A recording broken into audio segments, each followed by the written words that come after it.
can we prescribe things? Is that a thing? Do we have Yes, that power? we can. And we should prescribe that everyone uh, not participate in our next topic of discussion, which is no Simp September. And I was very cautious to not hashtag it in every post that I referenced it in, because I don't want to give it any visibility of any flavor. I tried really hard to be like, No we're gonna simp separate the words. There will be September. no hashtags put anywhere near it because I don't think that it deserves the light of day. I think it's really problematic and really shitty. For those of you who are not familiar with the term simp or this weird sort of movement that started last month, a simp is an acronym for someone idolizing mediocre pussy. That is literally what it stands for. If you want to do it a little more descriptively, it is any male individual who is seeking the attention of a woman or is overly concerned with pleasing a woman in some way, shape, or form, um, and is not having that kindness that they're giving to them, kindness in quotations, being reciprocated, specifically in sexual favors, nine Okay. times out of 10. Now, there is a Reddit thread that exists for this movement that comes with a bunch of rules, right? They've taken to the internet in the way that many uh, disenfranchised men, as they would call themselves, have taken to the internet and have laid out the stipulations for this campaign, right? They're going to spend the entire month abiding by a policy that says we cannot in any way, shape, or form support women, right? Um, so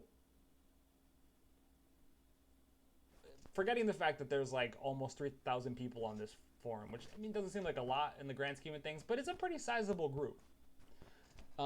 They've got six rules for how this works. Rule number one: you have to be honest about your simping activities.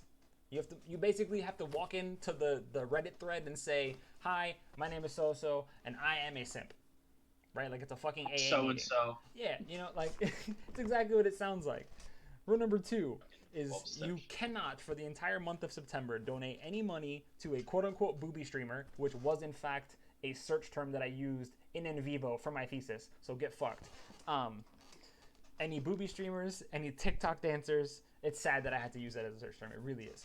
Um, no donating money to any booby streamers, any TikTok dancers, any e-girls, etc. ad nauseum. No OnlyFans, right? So literally no one of a female identity of any flavor, right? That exists in digital space is really what they're breaking it down to. And they highly advise against pure simping, which they define as surrendering your financial power for fleeting moments of lust. This is verbatim from the website, by the way. Um, Rule number Okay, three kill me, please. is do not reject the opportunity to spend time with your friends and family so that you can go simp, because that's not a good use of your time. Rule number four is do not like, upvote, or comment on any post just because there is a girl in the photo. So basically, don't get baited by any sort of thirst trap, be it real or animated. Um, Rule number five: no willingly viewing pornography. So apparently, if you encounter it in the wild by accident, that's okay. And then rule number Porn is six is simping now. you have to comment. Yeah, and so we're gonna get to that. And so rule number six is that you have to comment on the daily check-in thread to basically be like, I'm still committed. I haven't simped in, I guess now it'd be 14 days and whatever. I, okay, as someone who explicitly did research on the harassment of women online for their thesis, this just blows my fucking mind. Because a friend of mine, the lovely Jessie Sage, who is now a syndicated author, um, writes for this wonderful blog in her free time called Cyborgology, and she wrote an article about this topic, and she asked the question like, what is it about women online, sex workers in specific, but women in general, that has just pissed off men so much that they have to take a month off of like masturbation and porn. They're just like everything female on the internet is porn, and I have to take a month off. That isn't No Nut November, right? They needed an extra month for a very specific type of identity. I, I have no response. I'm not sure.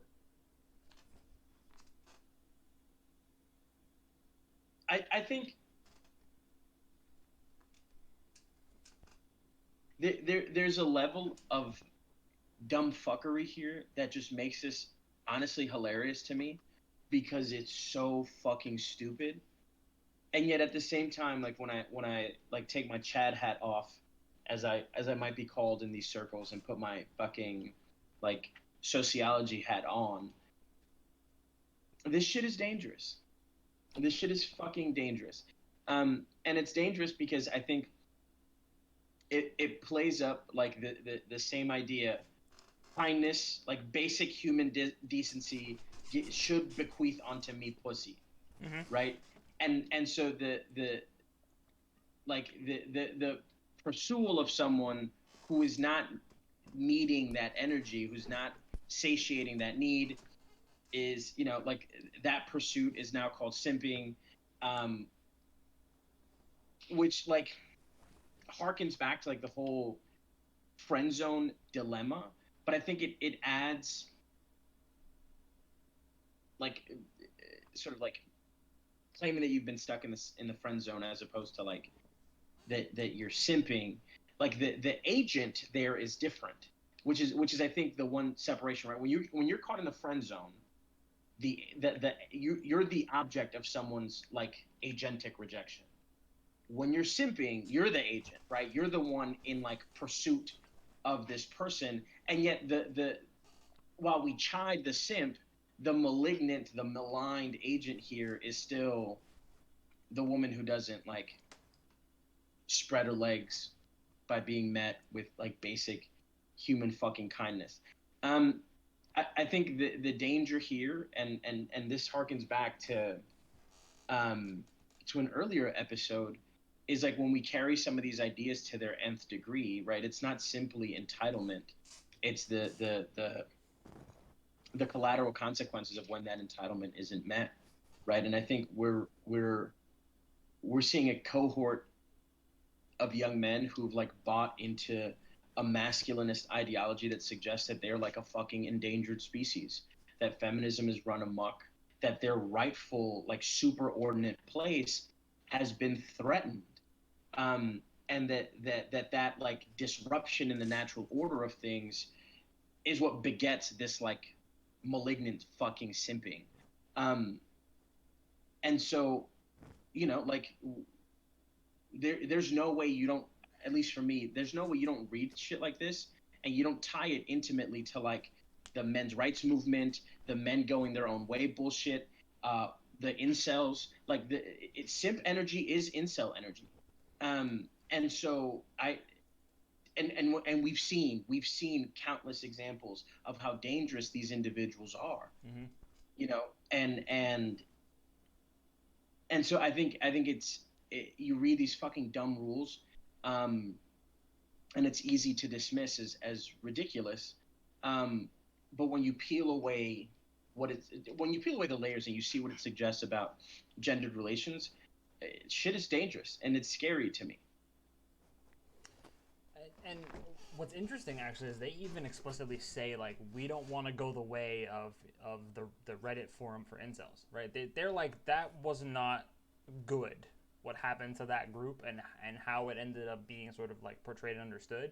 And so like this movement is trying to separate itself from that, right? And for anyone who's not privy to it, incels, it stands for involuntarily celibate, right? Which is a similar sort of approach to understanding, male position in society by saying like I am entitled to women and everything that they are, and I am being forced to not have access to them, right? Like I did not get to choose whether or not I was going to be allowed access to women. They have decided for me that I have no access, and now I'm suffering as a result, right? And they created a term for themselves. And simping is actually, I think, I don't want to say the inverse, but it's like a weapon against men who are doing something that could potentially be perfectly fine, right? Those who feel like they're super entitled and are like, you asshole who's being nice to a woman for the sake of being nice, how dare you? Right? Like that's not what you should do. Your time is valuable, your money is valuable, right? Which to say nothing of the fact that everything about digital media has like pushed us in the direction of commodifying every fucking thing. And I Everything. personally like am advocating for the fact that it's dangerous to use the term sub for the services that exist in current digital space, because I think that we've taken audiences and fans and um, alienated people so aggressively from what makes them them, and turned them into a thing, a commodity that there's a really really sort of like pernicious relationship there between the person who controls that object and that object, um, and there's like a disconnect because that object, at least in the sex work circles and the circles that all of these no simp people are interested in, are a place where they are the submissive one to whoever it is that they are supporting, right? And so like when like I've thought about like the term like sub for subscriptions and like um, patrons and all these things, right? Like it feels a lot like you're like pledging fealty and allegiance in a weird way. And I think Mm-hmm. that like the male identity and that like internalized misogynist entitlement that they have um, is like pushing against that really heavily, right? To be like, I shouldn't be subordinated to anyone or anything ever, right? Like, if I give you this, Mm-hmm. then I deserve things, right? And explicitly, they're almost always sexual things, which I think you're right to say. Like, we know factually that there are dangers to this, right? We've had mass shootings to this, we've had home invasions to this, we've had countless sexual assault cases because of this exact same mentality, right? And so I think these men are white knighting for other men in a way that they feel in the same way that they've always argued that white knighting is a bad thing, right? Like, Mm-hmm. does that make sense? Um, like Yeah. they feel like they're rescuing their fellow men in like in the same manner that they would hate for the men to be doing that for the women that they feel such ire towards. Yeah, there's like a not that covert homoerotics to this that I think is totally worth like unpacking. Maybe not in this episode, given our time.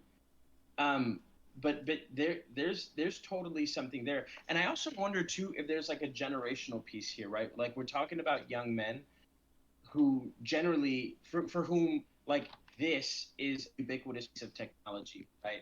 And for whom, like to your point, everything on the internet is abstracted from its production and totally consumable, right? Like Tumblr was a porn engine, Reddit is a porn engine, right? Like people's bodies and sex are just like readily available for consumption, right? And largely for free, right? Yep. And then you have these platforms where it's not free, or elements of it aren't free. Um, and so, right, maybe you're really taken with a particular streamer or a particular sex worker. So you buy their content on OnlyFans, and when they stream, you hop on, and you're a tier 3 subscriber for however many months. Um, and I think what's like, and those logics make sense in these digital spaces. And then they seek to then export that into their meat space relationships, right? So it's like, I, why isn't this free? Like why why don't I have unfettered access to you sexually? Um, I've right this whole notion of like protect your wallet. Like I I took you out for a milkshake. Why aren't you on your knees right now? Mm-hmm. Right, this notion that like it's like it we talk about like real life or fiction, real life imitating fiction. I think there's like an element of that here too, right? Like that our meat lives become reflective of our digital lives. Like this is how digital space works, and so now there's sort of this impression of like, well, it works on OnlyFans. Why isn't it work? Like I pay money, I get that nude that I want. Like I took you on a date, suck my dick. Um, and I don't know what you tell those people. And and you and I teach different age groups. I'm catching young men in like a really interesting phase of their like human development, Mm-hmm. right? They're old enough to know better, and young enough to like consistently not rise to that.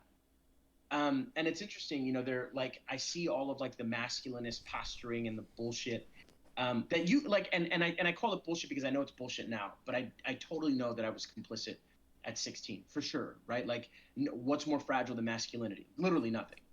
Um, and I see all of the posturing and the chess gaming of masculinity that they like totally play at.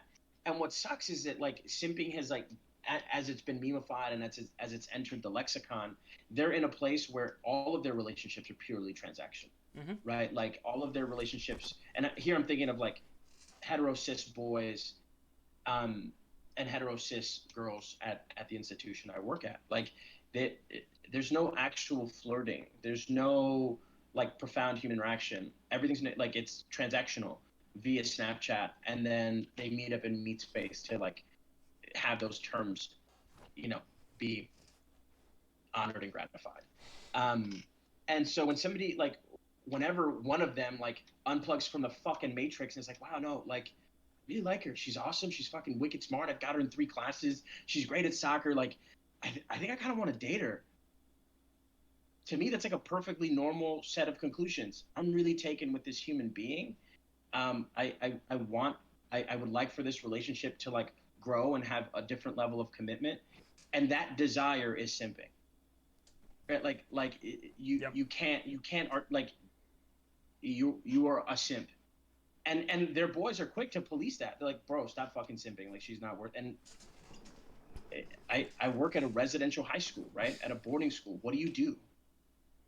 You're 16 years old. You're dumb, um, and your boys are telling you that liking, the captain of the girls' soccer team because she's really smart and a dope athlete and great to talk to at lunch makes you a piece of shit and a simp and a pussy. Like, what what do you do? Right. What Like, do you tell that kid? they're ragging on you because, like, God forbid you go to her games and support her, and like, and like basic Yeah. human decency. And I think it's actually apropos that we opened, um, in the catch up talking about the fact that I'm reading Bourdieu and I'm reading all kinds of stuff about capital. And I actually just finished reading Catherine Hackim's article about erotic capital. And I think the fact that we tend to forget that digital space does reflect meat space as much as we don't think that they're the same. They literally are just the same thing. There just happens to be a lot more access and flexibility that's granted to people by the internet. And in our history in meat space, we have never ever perceived the women as capable of converting capital in any way, shape, or form. They're possessors of only a very specific type of symbolic capital, and as far as our society is concerned, it's not valuable.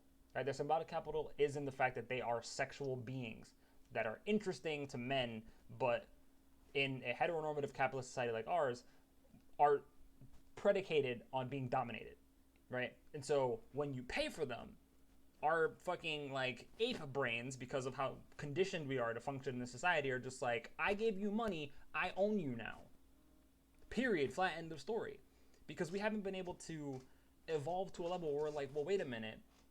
Women are also capable of engaging in exchange practices just like everybody else in society.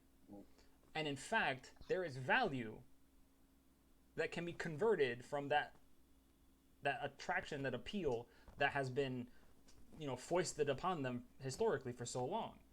But now we're all upset that they're using it for their own personal benefit and gain through things like OnlyFans and Patreon and all sorts of other mediums, right? Like, that flies in the face of basic human knowledge about how society should function.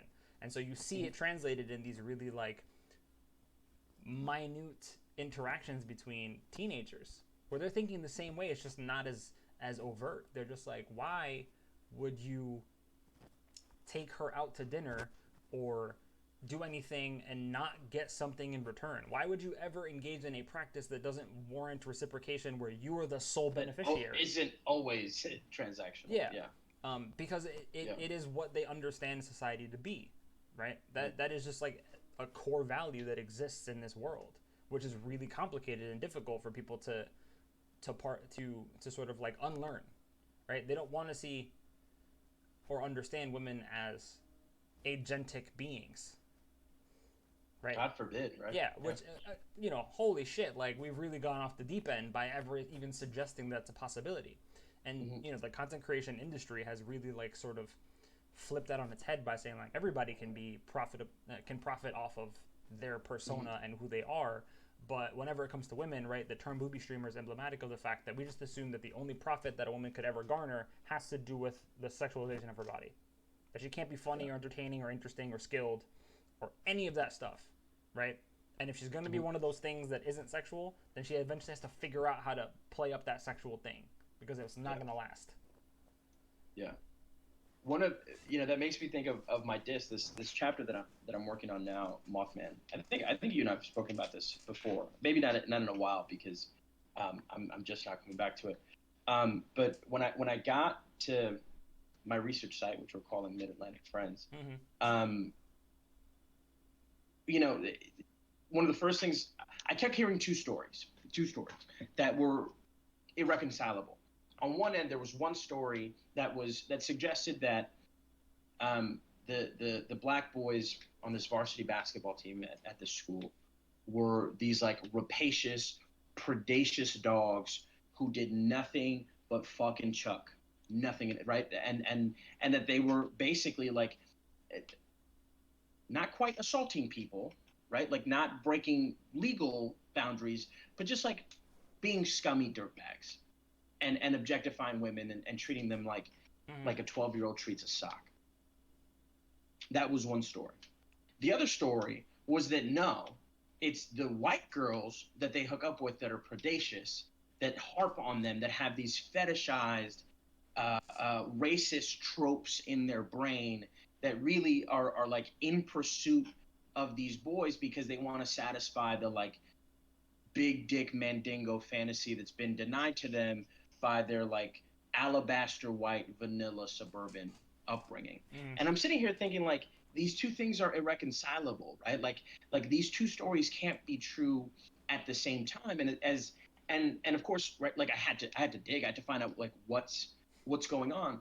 And what I found was that I think one in our current like climate, we're in a phase of identity politics where like there's no like we pay lip service to intersectionality, but you're either a victor or a victim. You're either oppressed or an oppressor. There's no nuance. There's no multiplicity to subject positions. And what I actually ended up finding as I talked to um, some of the black boys at Mid Atlantic Friends and some of the white girls at Mid Atlantic Friends who by their own admission were hooking up with some of those boys, is that it was transactional. All of it was transactional. There really weren't victims. It was an exchange of capital, right? These black boys recognize that women are the currency of masculinity, and that being a top tier athlete, but coming from a less affluent household, like one of the ways that you close that gap is by dating the hottest girls on campus, Yep. right? And then conversely, the young women I spoke to were very astute. Like, no one values me for my intelligence, no one values me for my athletic abilities, right? I'm valued for this. And there are things to be gained, right? And so it wasn't, and it was interesting to hear like people talk about, oh, they stoop so low, they like degrade themselves, and they're like, no, they were very clear. I'm not degrading myself at all. Like, I'm very conscious of what I want. I articulate what I want, and I negotiate. And so there was like an entire sexual economy that was hidden by this fucking discourse of victors and victims, and nobody wanted to talk about like these exchanges, like the sexual economy um, of these interracial intimacies, and that was like that level of nuance is something that we don't want to get at. But nevertheless, I think it's troubling. I think it's troubling that young people are learning very quickly that like their romantic relationships and sexual relationships are above all else transactional, Mm-hmm. and rarely beyond that. I think, man, like it's so dangerous and so hard to break down in a way that makes sense to people that don't see it as a problem, and I mean, like, even just you making those references like reminds me a lot of my own experience, at a predominantly white institution, um, in high school. Whereas like a lot of those same sorts of thoughts and feelings like were things that I perceived of in my own interactions, right? Like of being the thing that was being traded, um, as like Mhm. a status chip, Yeah. right? Because like you said, those two sorts of like conflicting storylines were always happening, and that's probably just like always the case in some way, shape, or form in most places. And people don't notice that both things can't be happening at the same time, right? But they're arguing both sides anyway to be like, it's this, no, no, no, it's Mhm. definitely this, and never being like, wait, that doesn't math. You can't have both. Mhm. Um, it's just it's really truly concerning. And then the thing I think about the most, right, is just like the spaces that we travel and all the different sorts of arenas that we live in and exist in online are like rife with this mentality, right? It's Yeah. hard to escape this, you know, on the gram, on Twitter, in gaming It's the air spaces. we fucking breathe. Yeah. It is constitutive of digital space, like at its core level. You like can't separate yourself from it. Which then begs the question, like, do you have to throw out the internet with the incel, or like, what do you do to rectify the situation? Because we're we're never really gonna be able to just like, you know, genjutsu all of men and be like, listen, you have to stop thinking this way, right? Yeah. That's like the utopia version solution, which just isn't realistic. Right. So like, is and by and large, like, federal legislation is making a point of doing away with spaces where sex workers and women and non male identifying people can exist free of opposition, um, and harassment. But like, is separation gonna be enough, or like, do we like, how can you propose a solution to the problem that isn't just like ideological? Is it just that, like, do we really just have to hope Yeah. for a fucking like paradigm shift in human consciousness Yeah. to be more decent? I and I don't know. And I don't know. And right, to your earlier point, like because meat space and digital spaces hinge on each other, like I don't know, right? I don't know what we do in either case because it's the fucking air we breathe. It's the water we swim in. There's like it feels like there's no out, right? Because that kid who really wants to date like the girl soccer captain and is really enamored with her is getting shitted on by his friends on the hall and then hops on the fucking internet or drops in on Call of Duty and is hearing the same fucking bullshit in that space too. Like how do we what do I tell that kid, right? And I'm a 30-year-old man, like I'm in, I'm, I teach a group of kids who like have no conception of age. I'm ancient to them, Yep. Oh yeah. and Oh yeah. so they, I feel like I'm at a profound loss, right? And like I can model healthy masculinity, and which to me seems so fucking bogus because I'm in so many ways so complicit, right? And I have so much of my own fucking work to do. Um, and I'm trained in this, right? Like so I don't I feel incompetent in interview. Like I can raise the critiques on paper and here obviously in office hours, but when I live this out with my actual students, I feel really incapable because I don't know what to tell them. And even yeah, I what do I say to that kid? And what do I say to that kid that then can't be refuted with, but teacher Reese, that's simping? Yeah. You know what I'm saying? Because the moment I say like, dude, no, like, fall in love, it's good for you. They're like, no, but that's like a bitch thing to do. To like, They're we don't. like, what a waste. Yeah. I I you know what? We're not gonna answer it there, and we're gonna leave it because we're not gonna come up with an answer right now. And I'm probably gonna spend my entire dissertation trying to solve the problem, and I probably still won't have a real answer.